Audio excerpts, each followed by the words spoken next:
You have heard of Bigfoot. It could even be said you have seen him. In movies, commercials, and tabloids, that is. Have you ever wondered where it all started? It just so happens Bigfoot has been around for a very long time.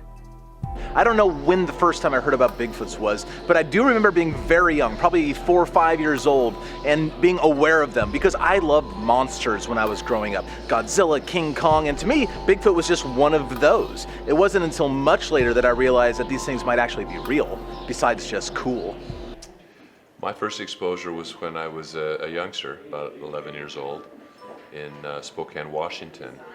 And the kids at school were talking about a film that was being shown that evening in the Spokane Coliseum, and it was none other than Roger Patterson showing his documentary that featured that 60 seconds of film that we know as the the Patterson-Gimlin film. And so I attended that with my dad and younger brother, and the rest is history. I think the first time I heard of Bigfoot would have been in a book, probably in elementary school. We could order Scholastic Reader books, and I saw one called Strange But True, I think, and it had stories of Bigfoot and Loch Ness Monster. I think that was the first time, and then later I saw the Patterson-Gimlin film on television at some point, and those are the things that kind of attracted me at first. And then I saw The Legend of Boggy Creek in a drive-in theater sometime in the 70s, and that really hit it home because I live in Texas, only about 3 hours from southern Arkansas where that occurred. So at that point I was all in. I first got involved in Sasquatch as a young kid. I was reading the books, watching In Search Of, the John Green and Renee DeHenden books. Kept me going as a young teenager.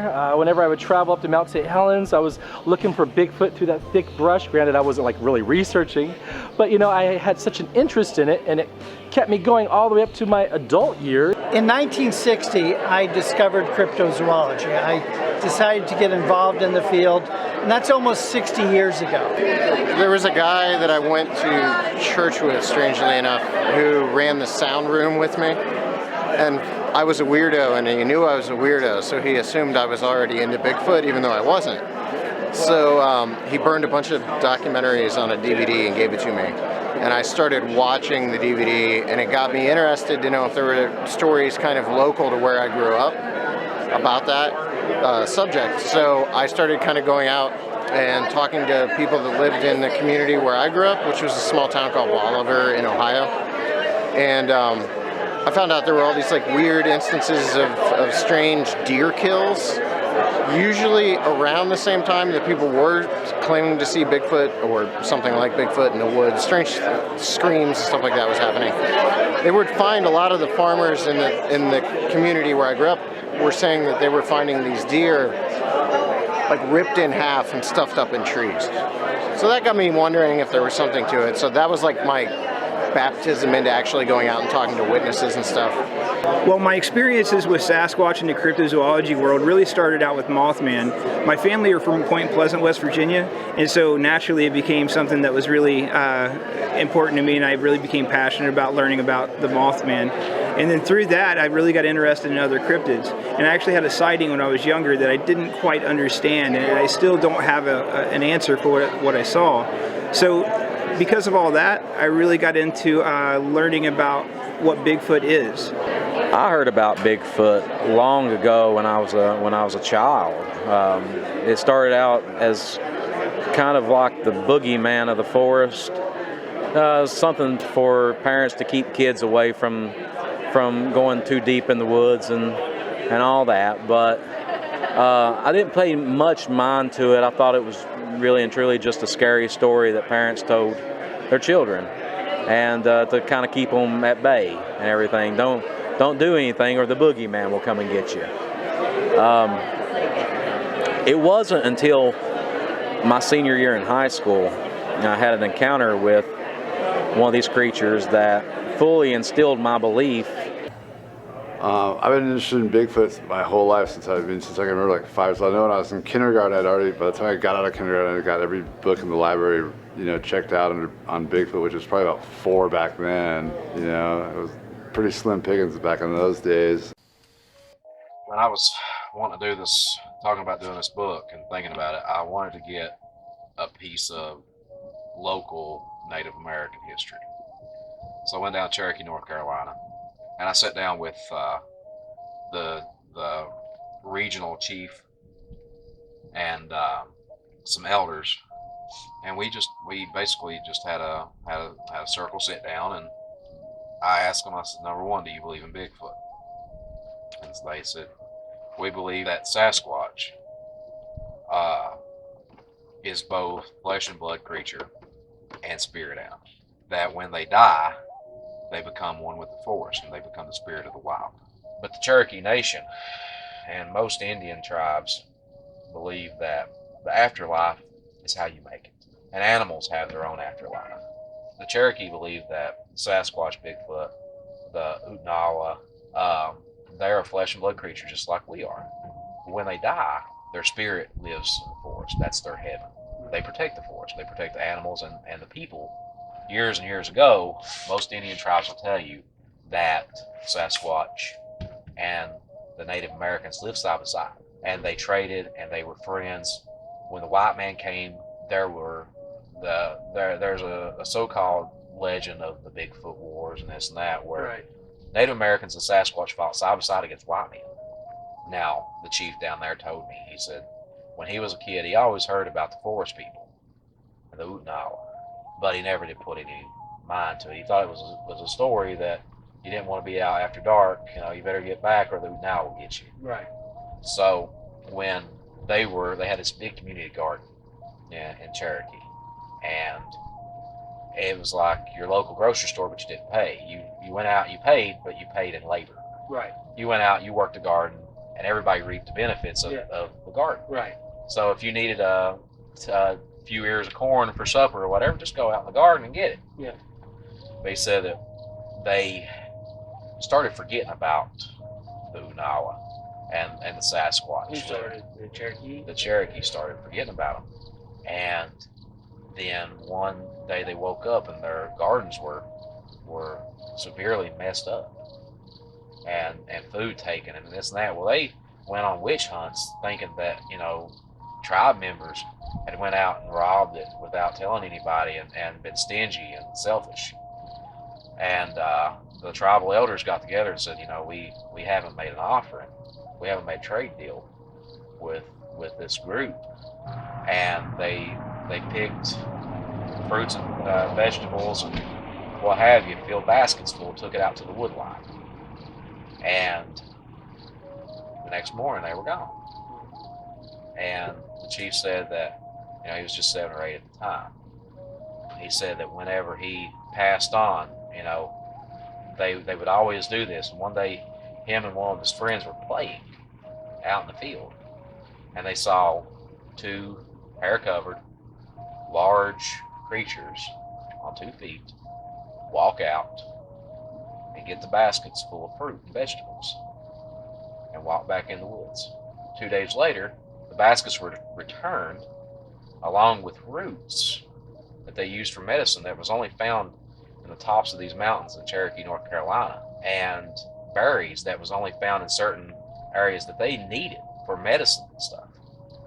And they'd done this for so long until modern times, which we're not, John's 78 years old now, so we're not talking about that long ago. Right. But development, land development, this and that, the times of community gardens and friendship and fellowship with the forest people and all this are long gone. So their theory is they retreated back into the woods.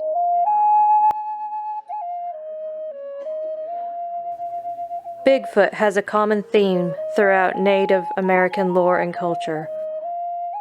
What was just told was only a small sample from the Cherokee in North Carolina. Many of the Native American tribes have their own stories concerning Bigfoot, each giving him a name in their own language. Names like Oma from the Hoopa mean boss of the wood. Skookum from the Chinook mean evil god of the woods. The Yakima refer to Stayama, meaning spirit hidden by woods. Even the most commonly known term, Sasquatch, is an adaptation of an Indian name. Well, the interesting thing about the Native Americans is they knew Bigfoot was here.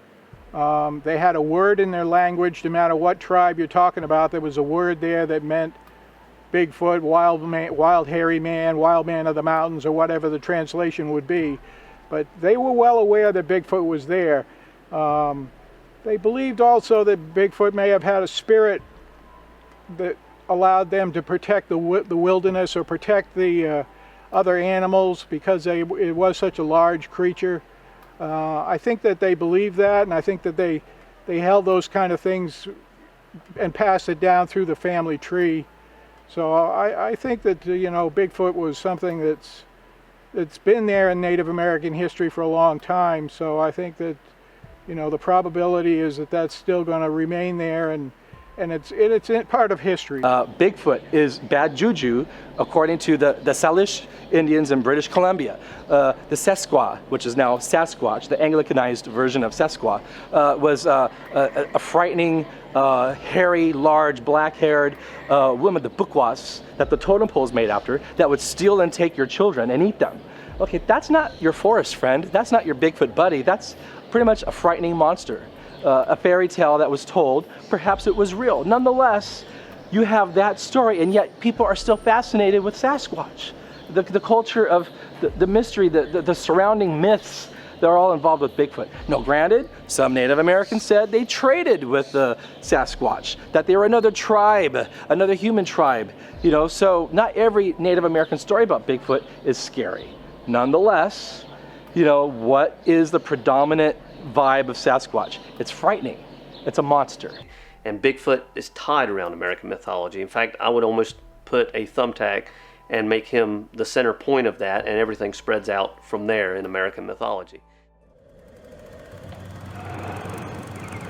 My name is Ivan Marks. The film you're about to see is authentic.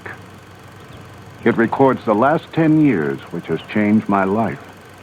I stumbled on something that I could not believe at first, but soon realized it had significance on me and everyone around me, which could not be ignored or underestimated. The Eskimos call the subject of my story Bushman. The Colville Indians of upstate Washington call him Sasquatch. The Hoopas of Northern California call him Oma. But right now, let's just call him Bigfoot. Bigfoot lore is not isolated to North America. While tales of strange creatures are common in every culture, many are described as large, hairy, and bipedal, such as the Yeti from the Himalayas, the Yeren from China, or the Yowie from Australia. Dr. David Floyd teaches British literature at Charleston Southern University. My areas of specialization are cultural history and comparative literature, and that really forms the lens through which I look at the Bigfoot phenomenon, really trying to discern different occurrences of this creature throughout folklore and literature and even architecture, from ancient Greece all the way up to the present day. When I teach literature, I tend to do so considering the historical context that the literature was made in, thinking about the sort of the rhetorical situation of the author, what's going on politically and socially and culturally. And cultural history tends to look at cultures and subcultures and sort of the way they articulate themselves in art and literature and even architecture, and sort of how they talk about their concerns and this type of thing.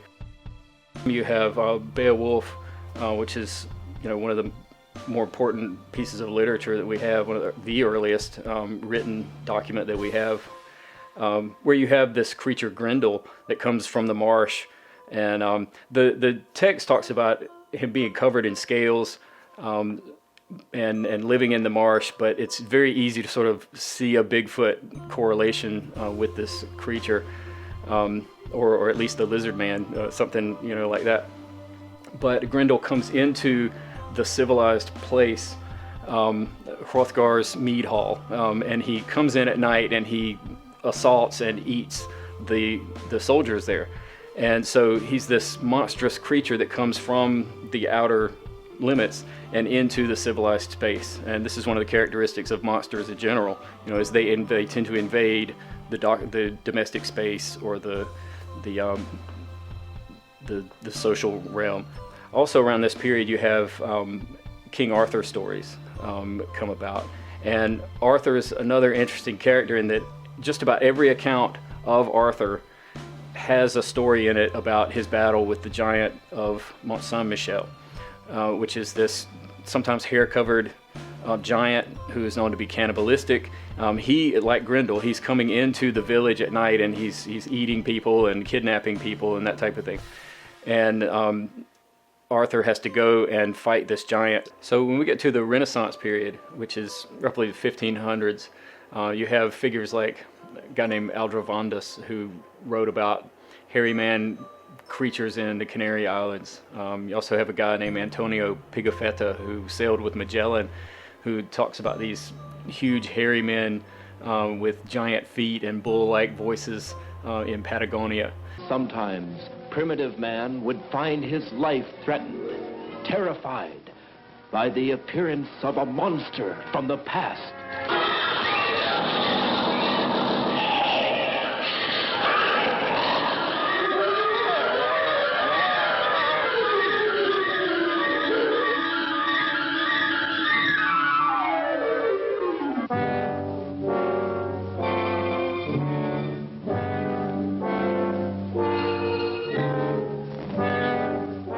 Bigfoot has been given a new life in American mythology. This evolution began to take shape in the late 1950s and early 1960s.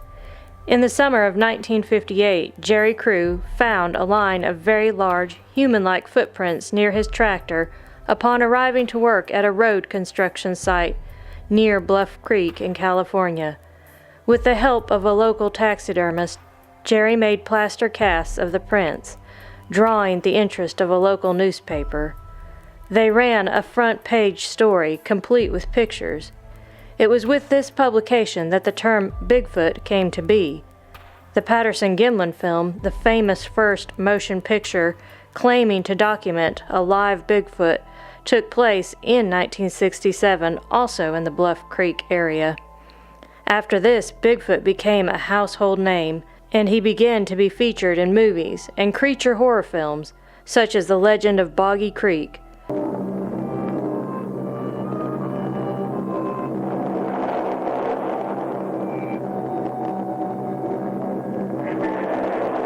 Well, the Boggy Creek story was something that, for me, had a more personal appeal, because when I first started reading about Bigfoot, seeing things on the TV, it was always in the Pacific Northwest, and I grew up in the woods a lot. My father was a bow hunter, and we were often outdoors and in the woods, so I love being in the outdoors, but I never thought that growing up in Texas that there was any possibility I was going to see a Bigfoot. It was just the furthest thing from my mind.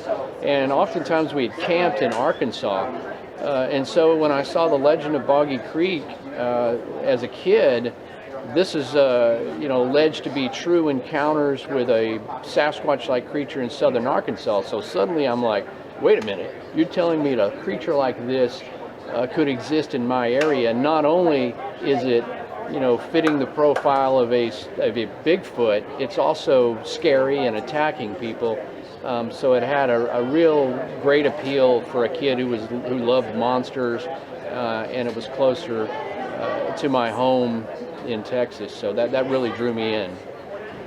The arrival of the internet allowed a greater exchange of information that began to attract a new community of enthusiasts. The 2011 debut of Animal Planet's Finding Bigfoot further catapulted the subject into the minds of this rapidly growing audience.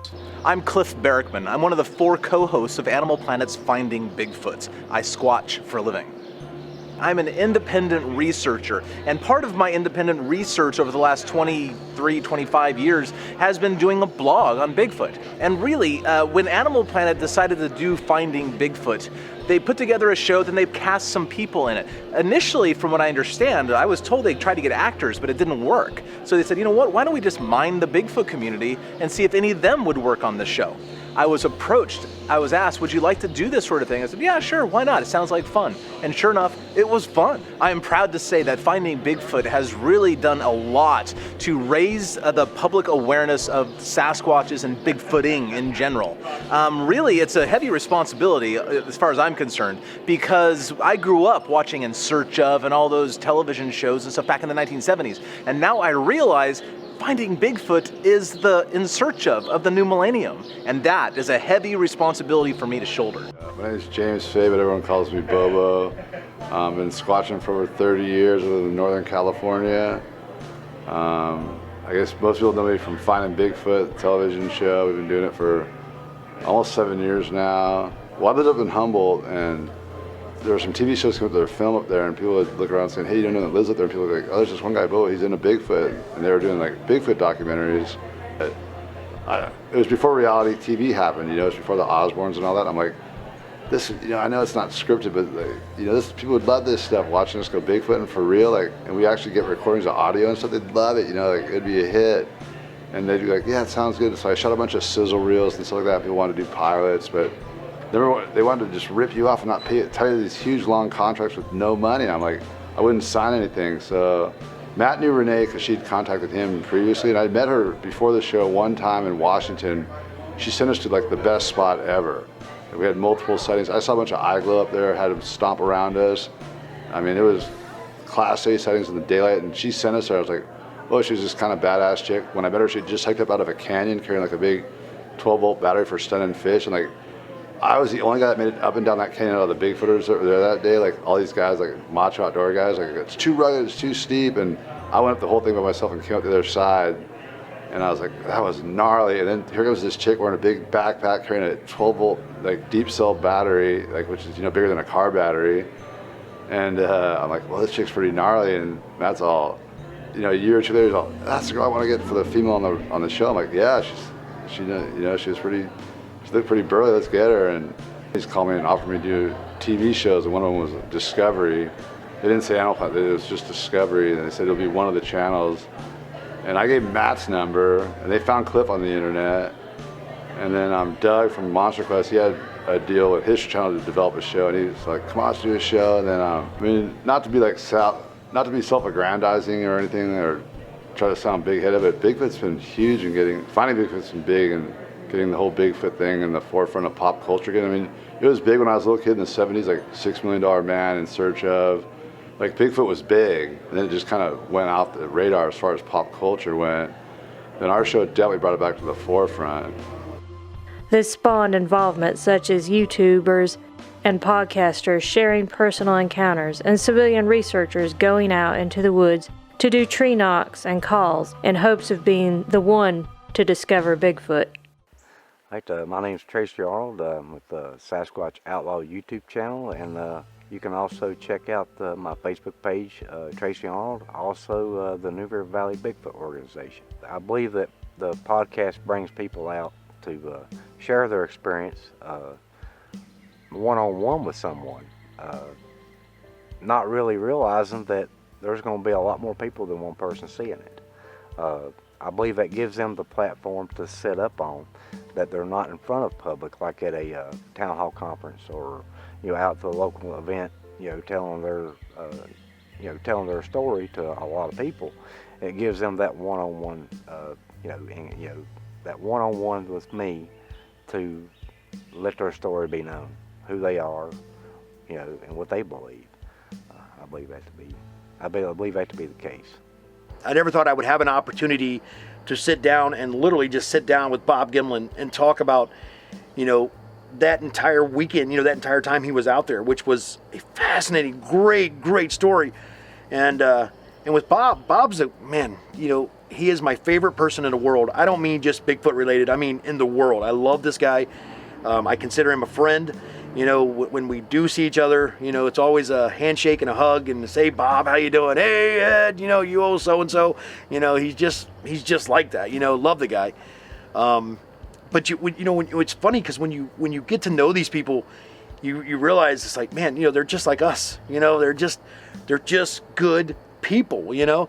And when I first interviewed Bob, it was actually kind of a funny story because I approached him and I said, hey Bob, you know, I'd like to have you sometime on the Sit Down with Ed Brown show. And I'm thinking, you know, weeks down the road, whenever, you know, some point. And he goes, how about 45 minutes from now? And I'm like, yeah, that works. You know, so, you know, it was a fly on the fly thing. It was a lot of fun. And no, I didn't think I would ever be sitting at a table with Bob Gimlin in the middle of the woods in the back of an RV, talking about that encounter that happened 50 years ago, almost 50 years ago right now. I mean, it's crazy.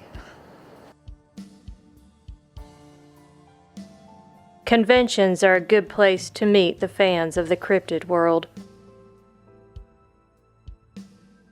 They come with varied backgrounds and occupations. Expressing a variety of ideology on what Bigfoot is and how to find him. Dr. Jeff Meldrum, a professor of anatomy and anthropology at Idaho State University, Pocatello, Idaho. My research involved the evolution of human locomotor systems that are adaptations for walking on two legs. And so in the back of my mind, since I knew the subject of Bigfoot or Sasquatch, there was interest in that possibility that there could be another bipedal primate still out there to be studied, to be discovered. And in 1996, I was shown a long line of very fresh footprints and had the opportunity to examine those myself firsthand. And that really set the hook, I mean, because here was very persuasive evidence of the existence of something unexplained. And I had the wherewithal, I had the background, the knowledge to evaluate those footprints on their merits, you know, more than your average person would have the ability to, and it made a tremendous impression. I mean, I remember the hair on the back of my neck literally standing up as that realization set in that, my gosh, a Sasquatch actually walked by here last night. The commercialization and use of the image of Bigfoot in popular media and tabloid, it's sort of a two-edged sword. It elevates, without question, the awareness of the topic and its presence, you know, on that public imagination, in the public imagination. But it does have a tendency to trivialize a bit and lessen the seriousness with which it's considered. It's a very challenging undertaking to try to get serious treatment and publication of research on this subject out there, especially within mainstream academia. And so, you know, to that end, for example, I have launched a scholarly peer-reviewed journal, an accredited journal that is open access and you know, is run by a board of editors under my direction, and it provides, in order to provide a venue to give quality research a platform for publication where it is likely not to receive that in the absence of the ultimate conclusive demonstration of the existence of the species. And that's not where the science starts. You know, until we have a more open-minded and receptive attitude from the scientific community, then it's very difficult to engage other scientists in meaningful discussions about the data, the very compelling and suggestive evidence of these things. So recently there was an event that I was invited to participate in at the University of New Mexico at Gallup. The executive director of the campus, Christopher Dyer, who is an anthropologist by training and has a very strong interest in this subject, especially as it relates to the Navajo Nation and their traditional knowledge, their indigenous knowledge. That event was the best attended event on campus in their collective memory. There were hundreds of people who turned out, and a large fraction were from the Navajo Nation, and therefore provided a tremendous opportunity for me to interact with those people and gain better insights into that indigenous perspective. Months later, a ineffectual politician, in order, I'm sure, to simply place himself in the limelight, prompted a disreputable journalist in the region to go after this story, and it's a an old worn out angle or spin on a story. It was very worthwhile, very productive experience for me, and on both fronts.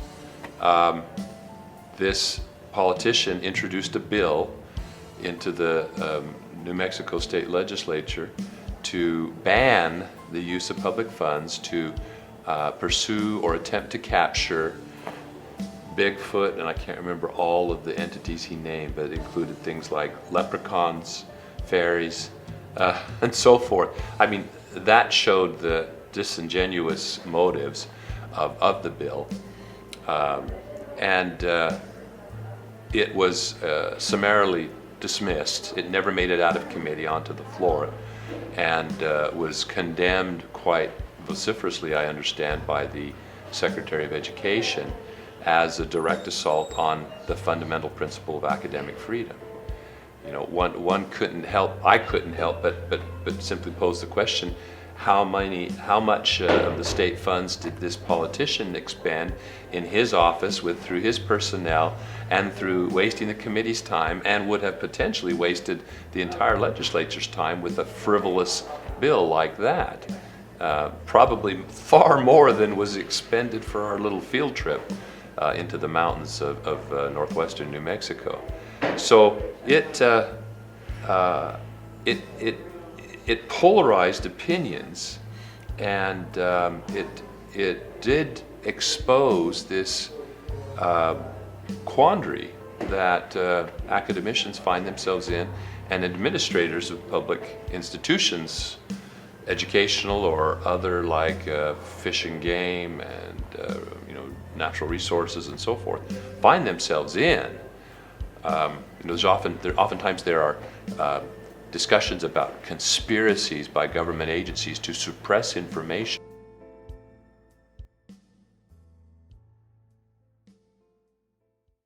My name is Seth Breedlove, and I'm an independent filmmaker focusing on strange and unusual subjects with my production company, which is called Small Town Monsters. I think the biggest thing about what we do is we want people to take away that obviously we want to be a part of preserving the history of these stories. We're not out to prove anything, so I wouldn't say that we're out here to really prove to people that Bigfoot exists or Mothman exists or anything like that. But we do want people to learn about these stories and to see the historical significance of them as well, because they do have a huge impact on the communities where they take place. And I think for us the biggest thing is that people just learn about the lives of the people that were impacted by these stories. And then also, I guess there is a cool aspect to all of this, to cryptozoology, that a lot of people might not be aware of. So hopefully our movies are opening up audiences to something that they might not have been previously aware of. I mean, within the crypto and paranormal community, they're well received, I think. What's always more interesting to me is how they are received outside of the community. Because I would say more so than people within this community, we're making movies for a general audience, which I don't know that there's anyone else doing that's making independent projects like this within the community. We're trying to draw in Joe Schmo who's sitting on his couch. And I think what I always go back to is my wife's grandpa, George. George is like an avid hunter, spends tons of time out in the woods, and has no interest in all of this. If you directly ask him about Bigfoot, he'll probably laugh at you. But I always think of him when I'm making these movies, because I want to make movies that would appeal to George. So as strange as that sounds, George is kind of like this microcosm for a larger audience, you know, so would George like it? That's what I was thinking. It's hard to make a fool of yourself in this community too. I mean, it's like so many characters are already a part of it that you just become another character in it. The weirdest part about telling these stories for me is, and Alexander, who's making our Champ movie, just told me this. You find yourself becoming a part of the story, like this decades, like in the case of Champ. He just thought it was odd that people were referring to him now as like the Champ guy because he's making this documentary about Champ, and I was like, that's how it is. It was like the first time that really hit me was when we were making Boggy Creek, because there's so many decades of history behind it. And Lyle at one point says in the movie something about he's living the legend now. It's a line in the movie. But when we premiered the film there last November, he said, so you know you're a part of this now, right? And I was like, it is kind of cool, because like I don't think anyone else outside of this, you know, outside of their Bigfoot world would find that cool. But if you're one of us, you kind of get it. You know, like, okay, cool. I'm a part of the Boggy Creek legend now, in some small, minuscule way. I think our audience is too large.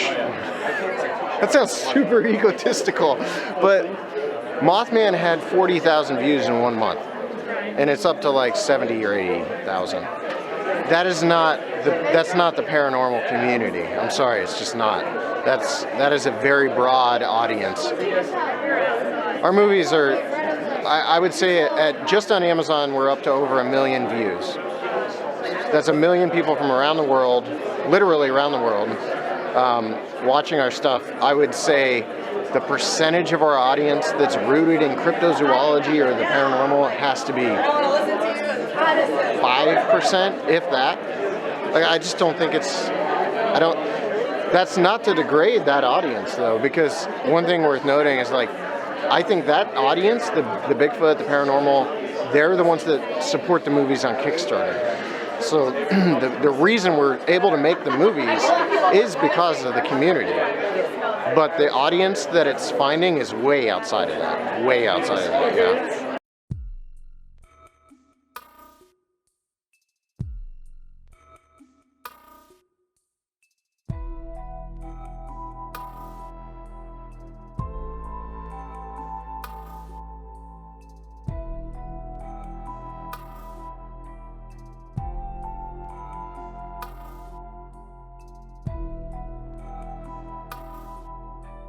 While there may be many points of view expressed by convention goers, all agree that they are part of a growing movement.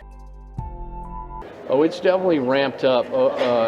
You know, even in the time that I've been involved, you know, when I first started writing books and you know, just as I started writing, you know, my favorite subject was the legend of Boggy Creek. That was something I couldn't believe nobody had written a book on, the history of that and the making of the movie, because every Bigfooter practically that I met would cite that, the legend of Boggy Creek, as being one of the prime influences for what they did.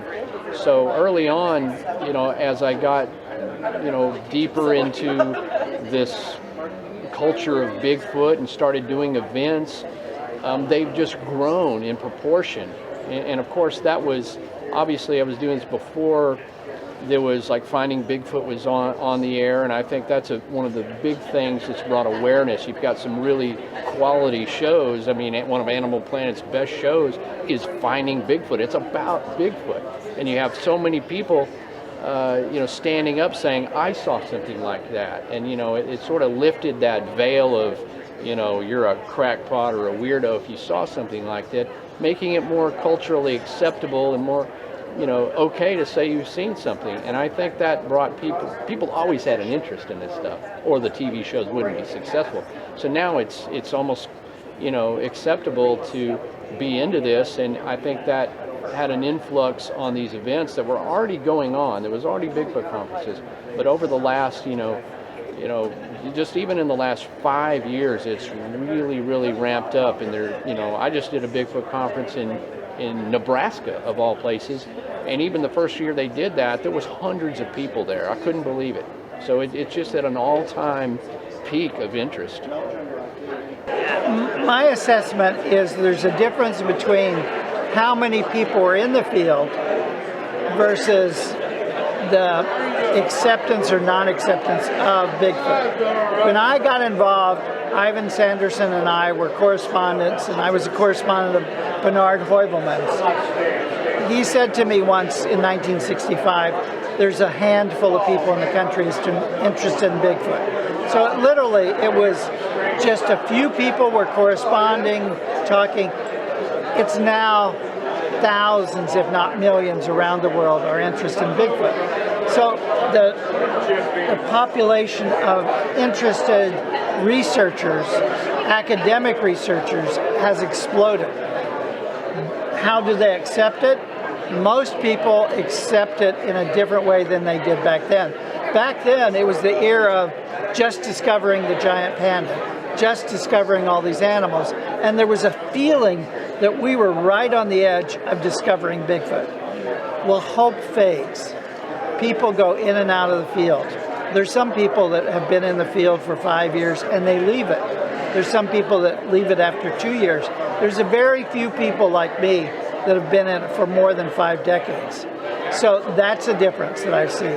People come and go, they get frustrated, they start picking up on theories about the supernatural, or these creatures have to be fourth dimensional, or dropping them from UFOs. The craziest fringe theories happen in those people that get frustrated and psychologically cannot just keep researching and looking at the data.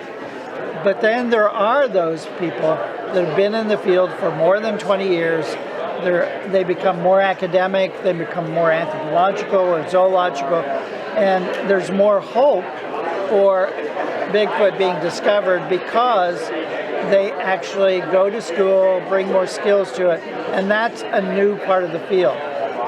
With the new technology, especially DNA testing, you're getting more of those people involved that used to be skeptical and would not give the time of day to it. So it's changing that way.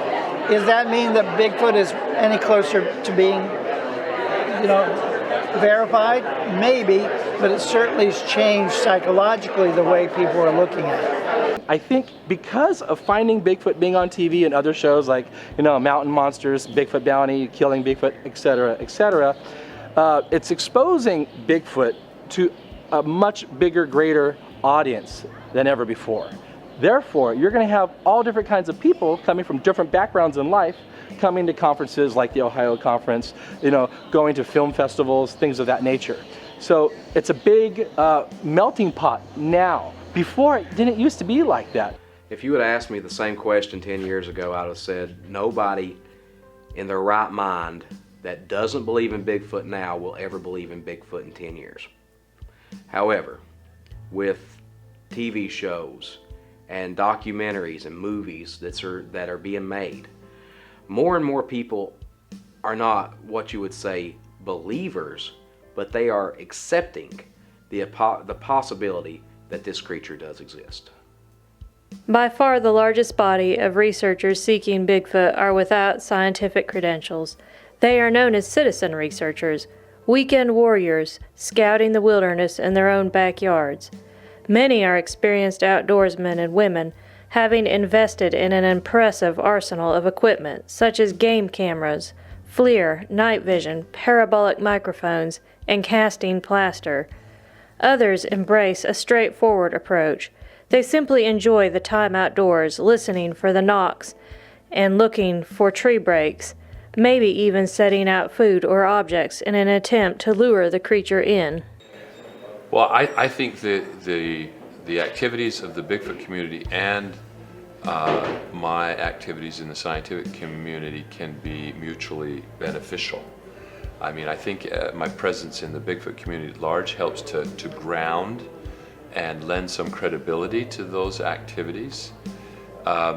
And I make every effort to try to cultivate objectivity and incisiveness and discrimination in the activities of those people involved in this, in an amateur basis. And I use the word amateur carefully because many avocational or non-professional Bigfoot enthusiasts or investigators actually bring remarkable skills to the table. And whether it's experience in the outdoors, in tracking, photography, and electronics, and so forth, those skills can be put to use. We are the Sasquatchers, and we've been searching for Sasquatch for almost a couple years now. We're all paranormal investigators. Most of us are sensitive intuitives.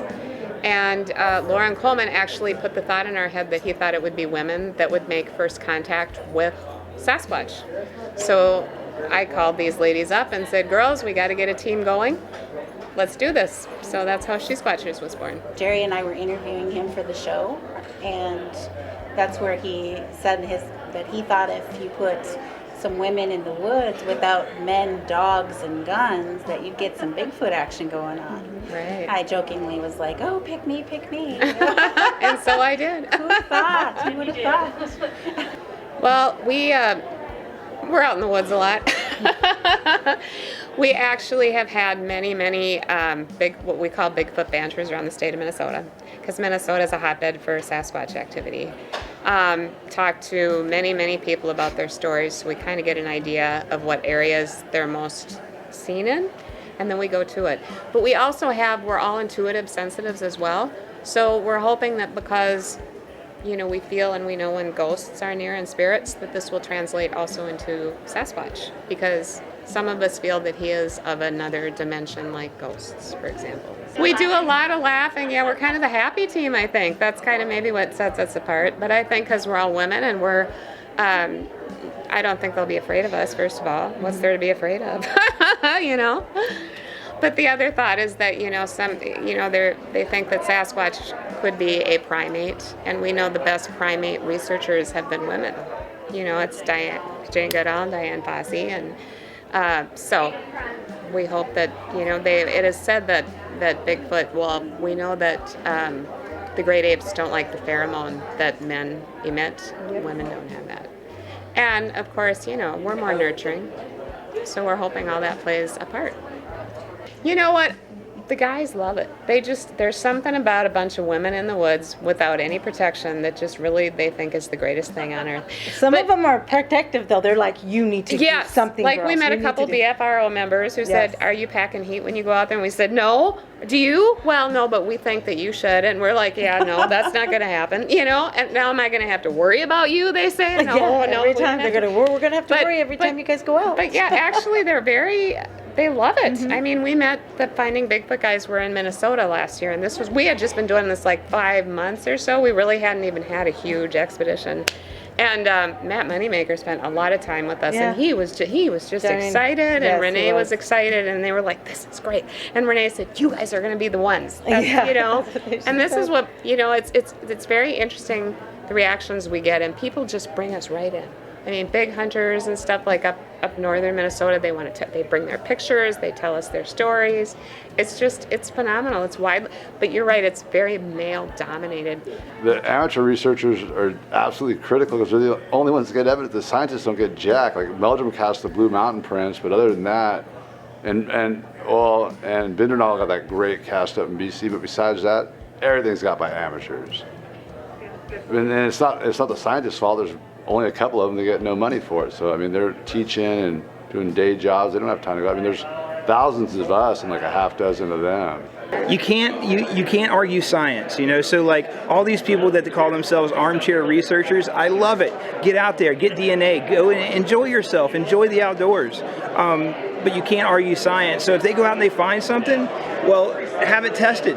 Have the DNA tested, and hopefully one of us, whether it's an armchair researcher or someone who spends every weekend in the woods, will get some kind of DNA to prove this thing's real. So we all get the same chance, whether it's a guy that just comes off his couch and goes into the woods, or myself. We have the same chance of proving this thing is either real or fake. So when I was cast on that reality show, Bigfoot Bounty by Spike TV, I had saved my Bigfoot camping experience for the show. So as I was on the show, I was actually Bigfooting for the first time on national television. Kind of weird. Don't mess up. You know, what's poison ivy? What's, poison oak? I don't want to find out the hard way with the camera on me. So I had to like seriously look into it. And then after the show was over, I was actually able to go out in the field, do research with other researchers, and focus on the subject of Sasquatch. Is that a bear print? Is that a human footprint? What kind of a footprint is that? Without worrying about the camera crew and the producers saying, okay, we got to go in now. You could be out all night long looking for Bigfoot and researching. When you're on a TV show, you can't do that. You're only given a certain 3 or 4 hours, and that's it. So my Bigfooting, camping, research experience exploded after the show. So that was a wonderful stepping stone, and at least that pointed me in the right direction.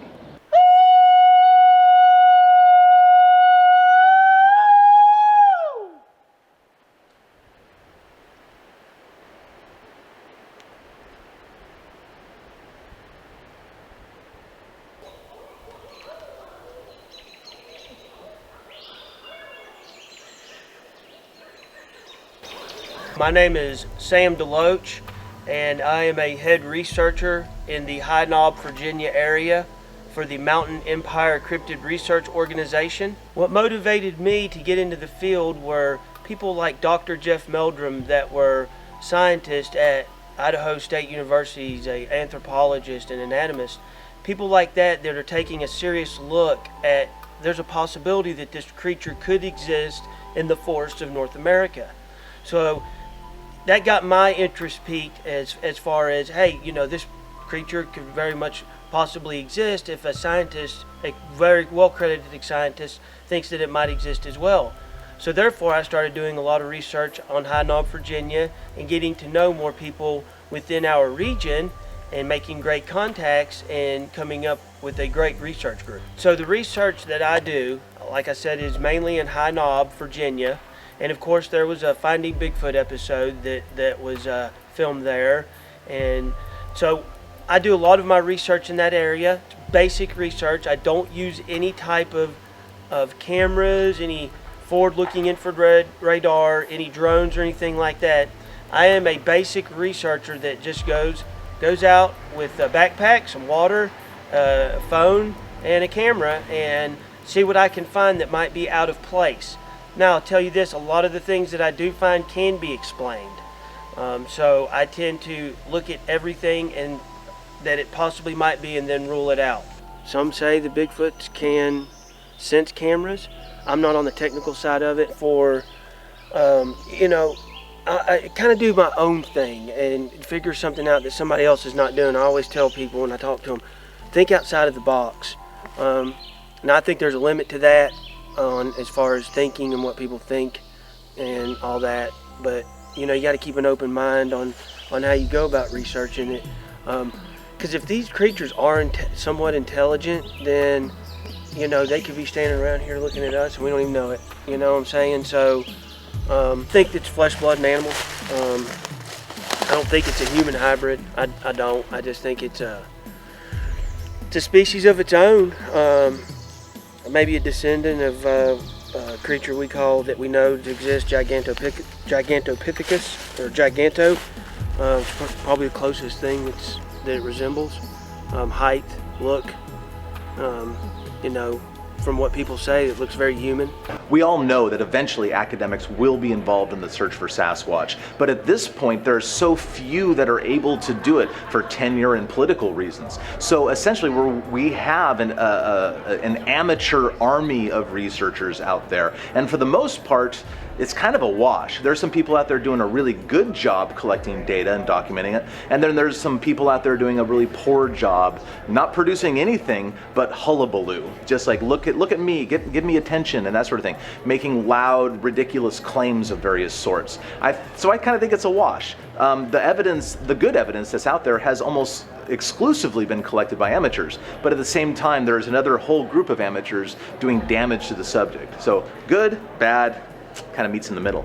Even towns have caught Bigfoot fever. Norton is a small coal mining town in the mountains of southwest Virginia. Coal production has declined considerably in recent years, leaving city officials looking for a new way to resurrect the economy of this isolated town. The wood booger, as Bigfoot is locally called, may be just what they are looking for. The city of Norton is in the middle of the Appalachian coal fields, and one of the things that we're in the process of doing is transitioning our economy from the coal economy to outdoor adventure and outdoor tourism adventure.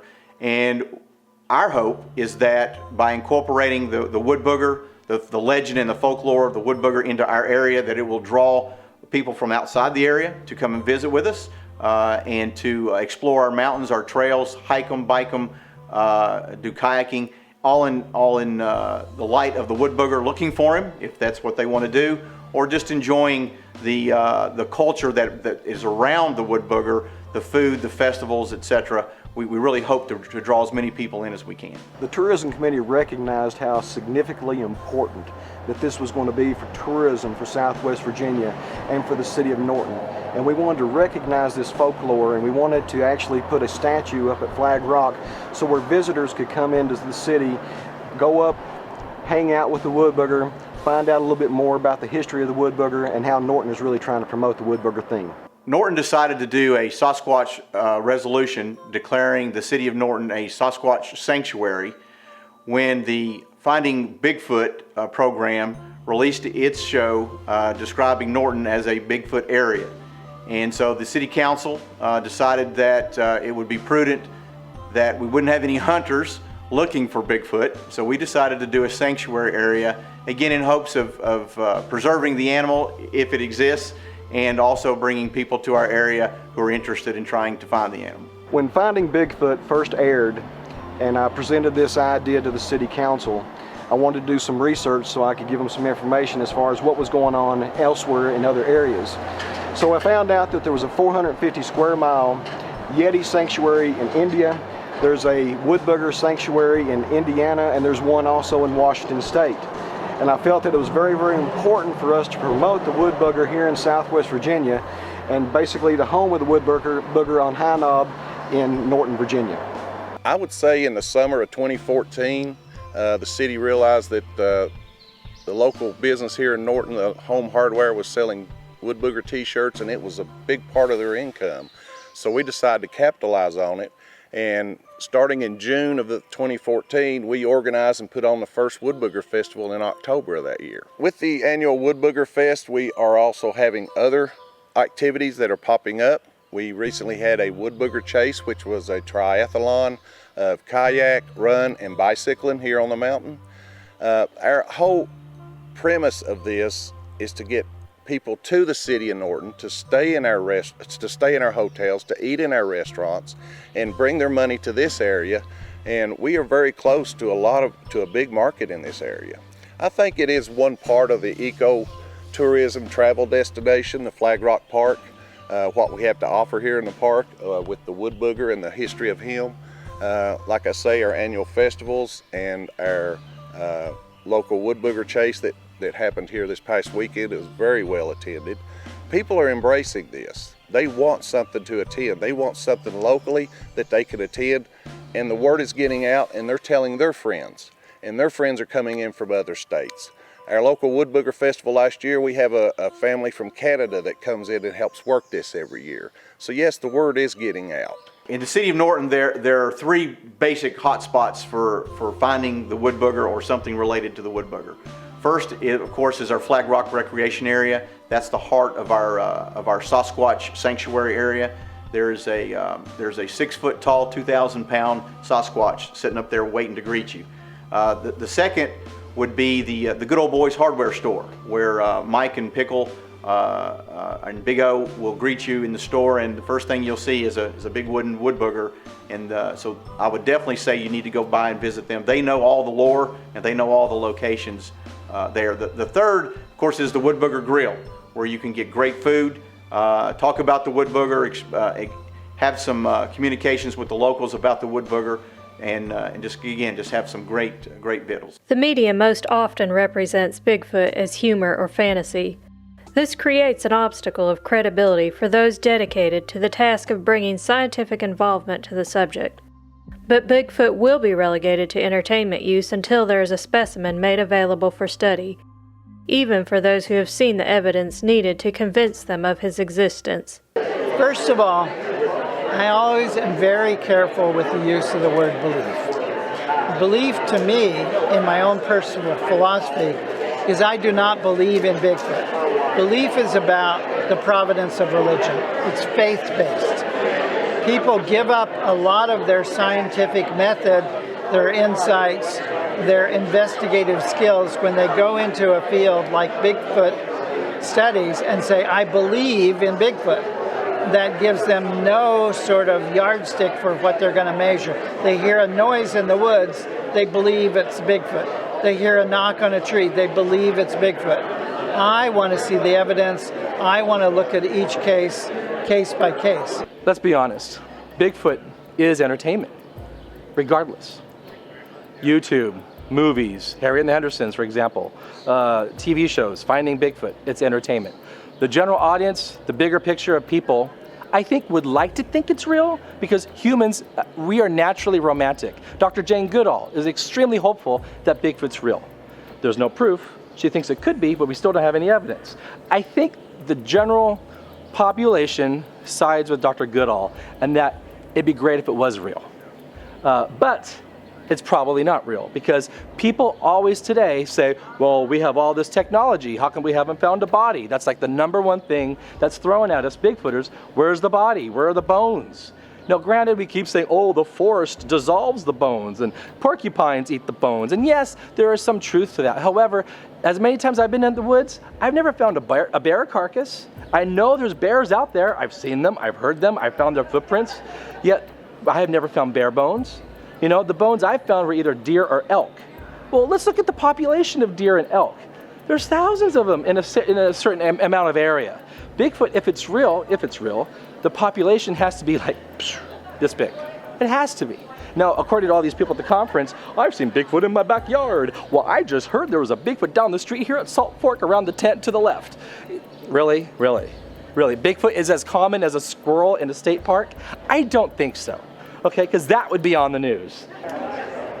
I think the people that take the time and effort to come to these type conferences, I think the vast majority of those definitely believe the creature exists, that there is a definite possibility there is, and many of these people have had encounters themselves, you know, ranging from, you know, vague encounters to face-to-face visual sightings. So I think when you're talking about this environment, definitely most people are quote-unquote believers. And in general, beyond that, you have an audience, the TV audience, for example. You know, a great number of those, I think, is in it for the entertainment. But, you know, their uncle or somebody, there's always a story that they may admit to that really kind of fuels that interest, and they may not admit it to their coworkers, but I think inside they're like, yeah, it would be very cool if Bigfoot does exist, you know.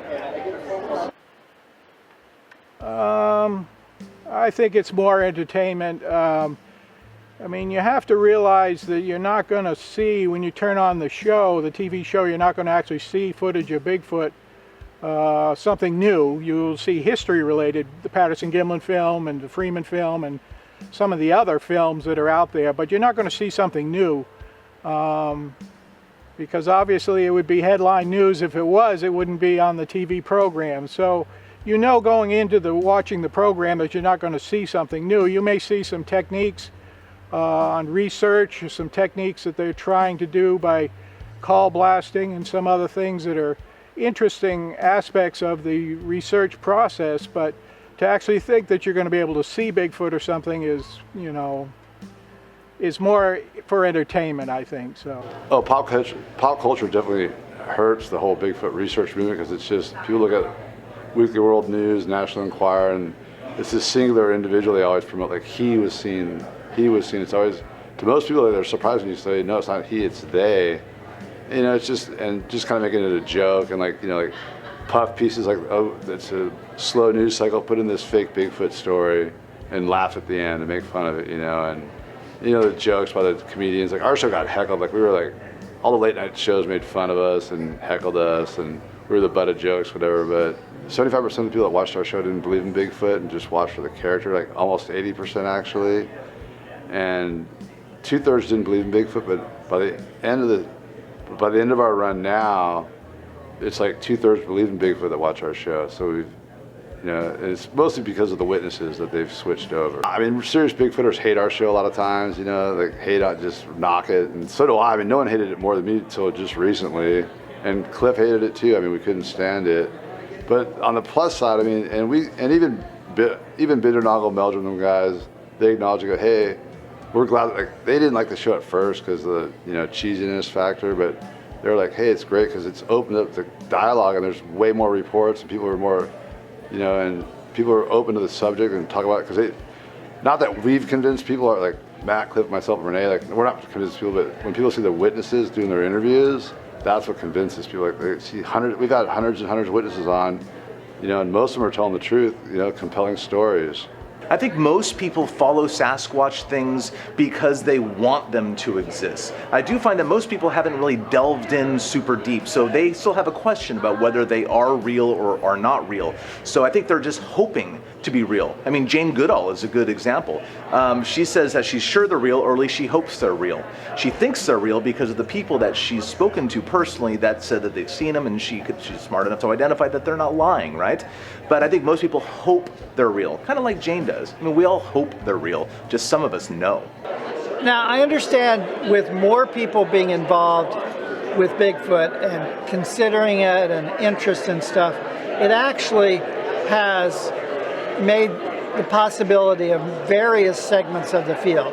There's a strong academic, scientific part of the field, but there's a lot of people that like the humor part of Bigfoot. And the one that I think I've seen grow the most is what I call crypto-tourism.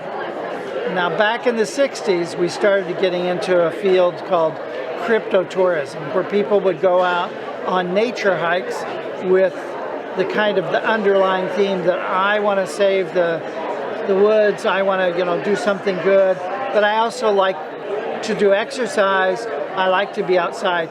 So put Bigfoot on top of that. You now have social interactions, you have camping trips, you have conferences.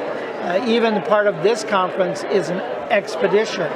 So you have those overlays with Bigfoot, and so people who are doing things that they used to do in the past that was just hiking or walking outside are now being labeled Bigfoot expeditions, and that's fine, but for me, I understand it's just a use of that word, and it hasn't become yet an abuse, but what I am seeing is that there are some very scrupulous or unscrupulous people. There are some very unscrupulous people that are taking advantage of Bigfoot to make money, to say that they're on expeditions when they're actually doing camping trips in a natural forest or a national forest, and they're going out, parts of their crew, knocking on the woods, you know, knocking with wood on trees and stuff so that they get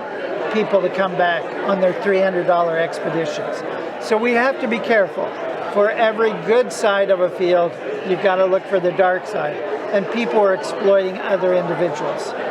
A lot of people are in this field just to make money, you know, to sell trinkets, to sell bumper stickers, things like that. They're not really for serious study.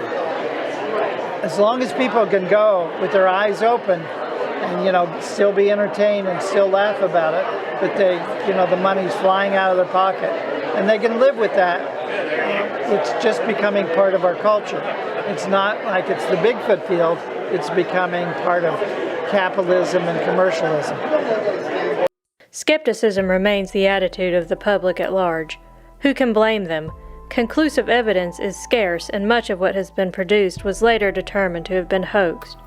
This reflects poorly on the community of believers, leaving them vulnerable to negative stereotyping. I think that the public still feels that without an actual or good photograph or a number of good photographs, or the actual body of a Bigfoot, they feel like that there's still a gap there. There's still something missing, and and it comes back to the outer space technology the same way. There's certain things that the people talk about, but yet, a black hole is one thing to be able to talk about, but it's like, what do you have for a physical piece of proof about that? There's nothing about that. So, that I think the two kind of go hand in hand. I hate to stereotype Bigfooters, but for the longest time, I thought Bigfooters were uneducated. They had a 6th grade education. They're homophobic, racist, ignorant, sexist, backwoods hillbillies. Now, granted, there is that stereotype. Of course, there are some stereotypes that are true. However, what has surprised me with Bigfoot culture is you're having people with different income and different degrees and ways in life that come to these conferences. It's very surprising for me. For example, Sasquatch Chronicles, Wes Germer puts on that iTunes podcast. His demographic aren't Bigfooters. They're upper middle class people with incomes up to $100,000. Well, because I've been involved in the field for so long, I actually have seen the ups and downs in that. In one of my books, The Bigfoot, The True Story of Apes in America, I really look at how there's this history in documentaries and fiction films where Bigfoot's become acceptable. Films like The Legend of Boggy Creek really promoted that was a physical creature, there was real stories, and there was a good time of interaction between researchers and the movies, and then also documentary reality TV. Then in 1986, along came Harry and the Hendersons, and it became comical. It became an era of the kids that were 10 to 12 years old then, coming out of that era, have a much more skeptical look at Bigfoot. They can accept that it's a subject that's real in terms of sociology, but not zoologically. So now we're coming out of the Finding Bigfoot era. 10 years of reality TV, of people going out there and not finding Bigfoot, sometimes being comical about it, sometimes being realistic. And so there's a whole groundswell of reality, of people that are based in facts and data. And I'm waiting now for the next one. But it comes in waves. It's not, it's not sort of evolution of, well, they thought the Bigfoot was real and then they made it comical and it's getting more comical. It's been up and down and those kinds of feelings. Bigfoot will most certainly remain popular in spite of his elusive nature. The very mystery surrounding him is what fuels the fascination. Maybe it's better that way. Legends are a fundamental part of humanity. They ignite the spirit of discovery and wonder, thus assuring cryptids as a subject of interest even if verification is a long time coming. Well, I think it's twofold as to what Bigfoot attracts people. First, that it's a plausible creature. There's a lot of cryptozoology creatures that, run the gamut, but Bigfoot, is something that people can imagine, that could happen. I mean, it's not too far out of the realm for this undiscovered primate of some sort to be living out there. Also, I think the appeal is that it has human-like features, and that's something that both intrigues us and almost terrifies us at the same time, because when you see a creature like this, it's standing on two legs, you look at it and some of the witnesses say, it just looks so human. I looked at its eyes. That's kind of spooky, because you say, what intelligence does this creature have? How smart is it? It's so human-like. So I think we're fascinated that there could be something else out there that walks upright, that could have some greater intelligence beyond your average animal. And that's just, part of the mystery, and it just fuels everything. I think the fascination of Bigfoot really started out with our evolution from being Neanderthal to the time where we are now, as modern humans. And you look back a few hundred years ago, people were really scared of the woods in North America. They claimed that there were giant beasts out in the woods. And so I kind of think that through our history, we've kind of just instilled that in ourselves, that there's something out there in the woods. And so personally, I think there is something out there in the woods. And a lot of people want to find Bigfoot because they think they're going to be rich. The TV show I was on, the $10 million Bigfoot bounty. If I had proven Bigfoot's real, I would have won $10 million. What's our driving force as human beings? Money. Bigfoot is big business. Let's be realistic. You have people who have their own different agendas, selling books, making YouTube videos, speaking at conferences, doing TV shows. So Bigfoot's money. That's the bottom dollar. So the fascination for Sasquatch with some people is money, and it's also the great mystery. I mean, I think it's pretty obvious that the lure about Bigfoot is just the pure mystery of it, and the fact that I think it's embedded in our psyche because we evolved next to these things for millennia. And every culture has a boogeyman, like big, hairy, scary man, at night. Like every culture has stories about, don't go out at night alone, little kids, and around the world people say don't whistle at night, that kind of stuff. And I think one of the reasons that people are so fascinated by Sasquatches, or in fact any of the hairy hominoids that might roam the planet, is that it's kind of a reflection of ourselves in a way, a reflection of something that perhaps we've lost because we've essentially domesticated ourselves, but yet somehow these things are still out there living free like we once were. Until Bigfoot is revealed to the world, his face can be seen in the men and women representing his culture. These are the faces of Bigfoot.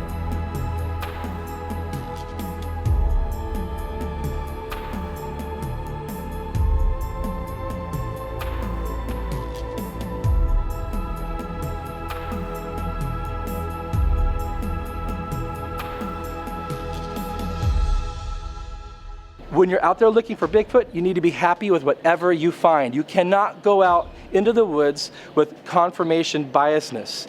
You're shooting yourself in the foot. That's not being scientific. So, search for the answers and be happy with whatever you find. Very important. And I think people forget that. For myself, at the end of the day, I don't care why these people get into the woods. I just want them to get into the woods and get away from PlayStation, get away from these other electronic devices, and go out and play in the woods. And that's important. And I really like to see that happen, I guess. It's also kind of, I think it keeps things wild. It keeps, even though there might not be, there's a lot of areas you go down in the south. There's no wolves or mountain lions or bears left anymore, but there's still Bigfoot sightings, and it kind of adds that mystique to the like that whole American Wild West wilderness kind of aspect of it. It's part of our heritage. It still lives in the Squatch. Bigfoot is everywhere nowadays. It's on TV, it's in the movies, it's in books, and people love Sasquatches because of that, the pop culture aspect of it. And I think that's wonderful. Because check this out. Bigfoots are in fact real. They will be discovered academically eventually. Right now they don't need our protection, but after they're discovered, they're gonna need protection from us because we have like the Midas touch, but instead of everything turning to gold, everything human beings touch turns to crap. And I don't want that to happen to Bigfoots. But because they have all these people who enjoy this subject already, they essentially have an army, like this support army, that's gonna be behind them. So after the academics catch up to us and realize Sasquatches are real, they're gonna have an army of weirdos advocating for the protection of them and the environment they live in, and that's gonna help. I really think, and this goes across paranormal, cryptids, all that, I think the world is a crappy place. And I think there's something very appealing about going out in the woods and trying to look for a creature that everyone else says might not exist. I think there's something very innocent about going out and trying to discover something for yourself.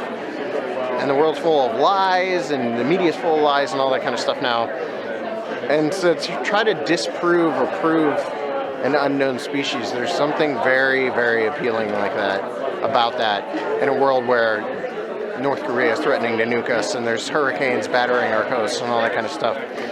And I think that runs the gamut of all paranormal, ghosts, and all that kind of stuff. I just think there's something very innocent about all of this. And it goes back to like the idea of like when I was a kid, I would go out in the woods and just play in the forest. My parents had a woods behind their house.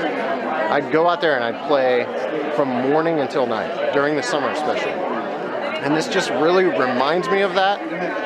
I'm making a short film called The Man in the Woods that kind of goes back to that idea. Like, I think at the end of the day, most of these people are just kids in the woods.